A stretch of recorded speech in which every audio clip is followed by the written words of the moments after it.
Whoa, I said to myself. The world was really waiting for that. Not. It was back in 2021 when I was watching an episode of Shark Tank. A husband and wife couple had come up with, of all things, sliceable ketchup. They terrified the sharks with horror stories of ketchup causing soggy buns and sandwich catastrophes. These would now be a relic of the past. No longer would ketchup drip out of hot dogs and hamburgers. Emily and Cole Williams had found a way to dehydrate ketchup so that it could be sliced like cheese. They were now seeking $200,000 investment in return for where they were offering a 10% stake in their business, cleverly named Slice of Sauce. Only guest shark, former baseball star Alex Rodriguez, was willing to step up to the plate. All the others bailed, citing reasons such as the high price of $5.99 for 8 slices and that Slice of Sauce had not yet shown any revenue. A shark agreeing on the show to fund a project does not constitute a legal agreement. Negotiations take place after the show to iron out details, and it is not unusual for these to break down. This is just what happened with Slice of Sauce. The Williams, it seems, had sliced off more than they could chew. They had no manufacturing and distribution plans, and A-Rod withdrew the offer. The company's website soon disappeared, and people are still squirting ketchup out of those little packets onto their burgers and onto themselves.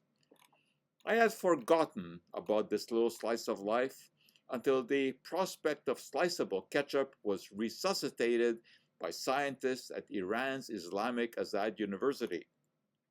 Not sure what the stimulus was, since I doubt that Shark Tank is a hot program on Iranian television. The researchers' approach was not dehydration, but studying, as the title of their paper explains, the textural and rheological properties of sliceable ketchup.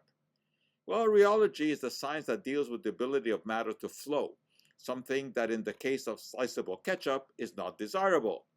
One way to restrict flow is by adding thickening agents. Regular ketchup usually has tomato pulp, starch, carboxymethylcellulose, guar gum, or xanthan gum added to reduce flow, but for sliceable ketchup, the goal is to have no flow at all. The Iranian scientists attacked the problem by trying various combinations of gellan gum, xanthan gum, each made by fermenting glucose with a different species of bacteria, konjac manna from the konjac plant, and locust bean gum from the seeds of the carob tree.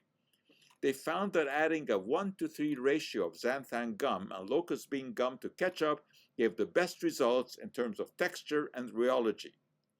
When it came to syneresis, a term I had to look up, the ideal was 50% xanthan and 50% gellan gum.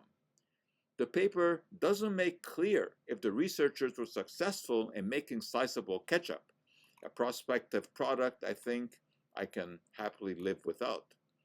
But I do appreciate that I now know what syneresis is. It is the expulsion of a liquid from a gel, as we often witness upon opening a container of yogurt. The liquid whey floats on the surface of the solid yogurt.